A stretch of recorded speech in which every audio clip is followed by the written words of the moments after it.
À Florianópolis, dans l'état de Santa Catarina, situé au sud du Brésil, vit Monica Cristina. Elle n'est pas née ici, mais à São Paulo, où elle a également fait ses études, notamment en langue et littérature française. Elle poursuivra ensuite un doctorat sur les relations culturelles France-Brésil, avant de s'intéresser à un pan de l'histoire de Florianópolis.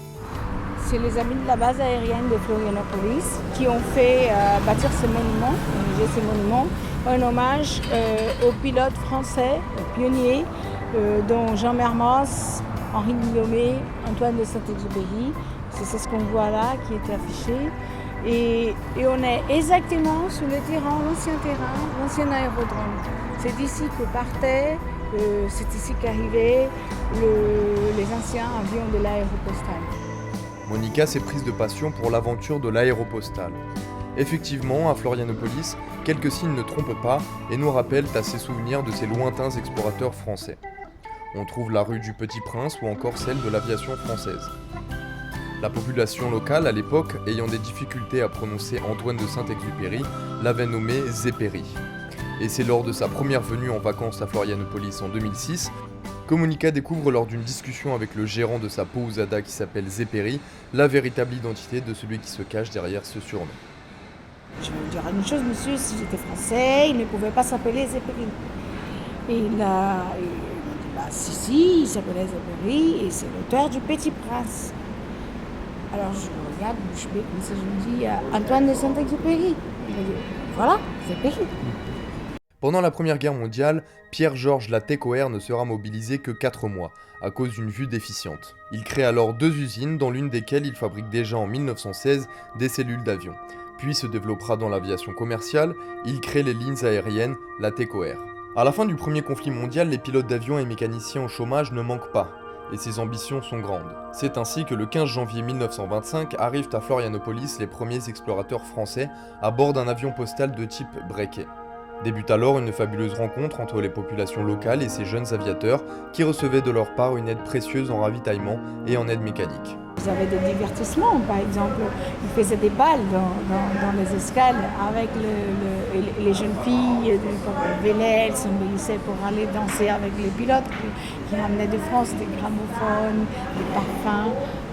Et ça, c'était déjà quelque chose d'un mélange culturel, d'une entente exemplaire entre Français et Brésiliens, entre Européens et Sud-Américains.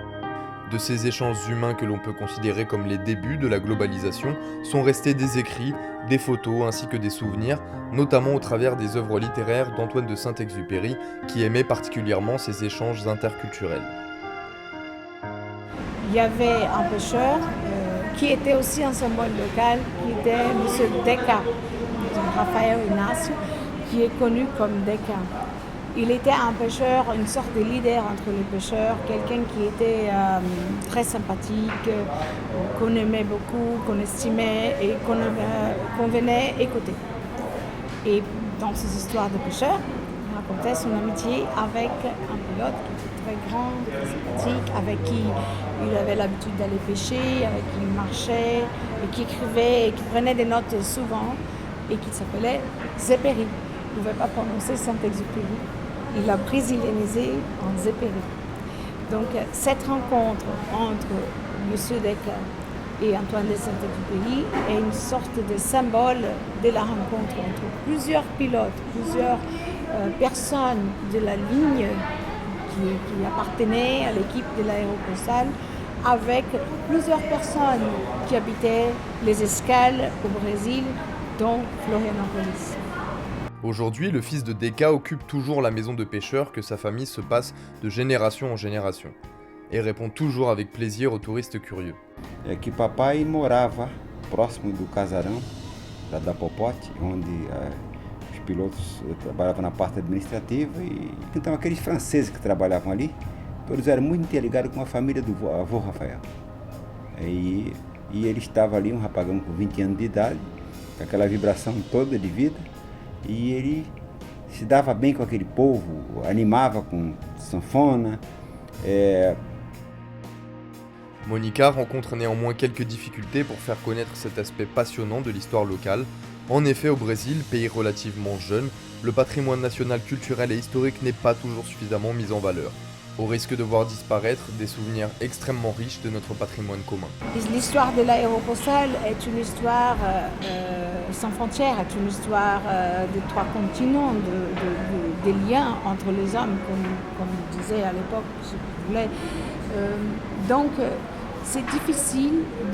D'abord, la première difficulté, c'est de la faire connaître et de faire savoir son importance au grand public. Parce que lorsqu'un grand public s'empare d'une histoire, qui s'approprie cette histoire, les choses sont plus évidentes. Parce que c'est les gens eux-mêmes qui vont vouloir préserver leur histoire.